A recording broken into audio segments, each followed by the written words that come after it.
আছে। কি ব্যাপার চাচা, তুমি রোজা নেই? ওরে এটা হচ্ছে নেশা, তো পান না খালি হয় না, আমি তো পান খাচ্ছি না, গালের মধ্যে রেখে দিচ্ছি, নেশায় ধরেছে। রোজা আমি আছি। দে দে টাকা দে।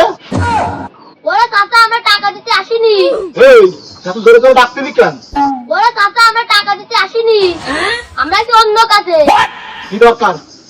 আরে তুমি তো টাকা আরো কেন, তোমার টাকা দেবো না আমি? আমার মাসে এসেছে আসো।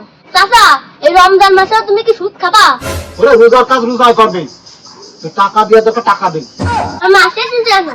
ধুর, মাস গেছে গত 2 দিন আগে, 2 দিন হয়ে গেছে, 2 দিনের টাকা বেশি দিবি। চাচা, এই রমজান মাসে তুমি কি সুদ খাবা? এই, আবার কে সুদের টাকা? আমি সুদ খাই? এ সুদ বলে না, এটা লাভের টাকা। তোর ব্যবসা টাকা দিছি, লাভ হচ্ছে সেটা দিচ্ছিস। এই রোজার মাসে ভাও কথা করতে চাচ্ছি না, তুই টাকা দিবি এখন? अच्छा চাচা, আমরা চাইলাম ওই মসজিদে ইফতারির নাম শর্ট করেছে, আপনার নামটা লেখাই দেবো। আজকের হলো 26 রোজা, আর আছে 4 দিন, এখন ইফতারি আসে কোয়ান্তে? আমার আগে কোসনি কেন? এই শোন, আর আমার টাকা পয়সা নেই, আমি ইফতারি দিতে পারবো না। যা, কই দিস কানে, পরে দিবানি। হ্যাঁ দাঁড়া দাঁড়া দাঁড়া, হ্যাঁ হ্যাঁ তাড়াতাড়ি টাকা নিয়ে আসবি, আমি এখানে বসা রয়েছি। अबे साले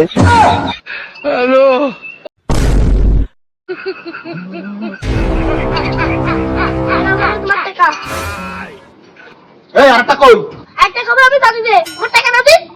শোন, লাভ হোক আর সুদ হোক, যাই হোক, এই টাকা রমজান মাসে আমি রোজা রয়েছি, এই টাকা হাতে নেবো না, এবার এই পকেটে দিয়ে দে। ও মেলা কষ্ট হয়, টাকা নিয়ে আসলে তো কষ্ট হয় না। রমজান মাসে সুদ আমি খাইনি, এই জন্য হাতে নিলাম না, শুধু এই টাকা হাতে নিলেই আমার রোজা থাকবে না, এই জন্য পকেটে নিলাম। যা, আরে ওরে টাকা দিয়ে পাঠাতে কইস। যা। अबे साले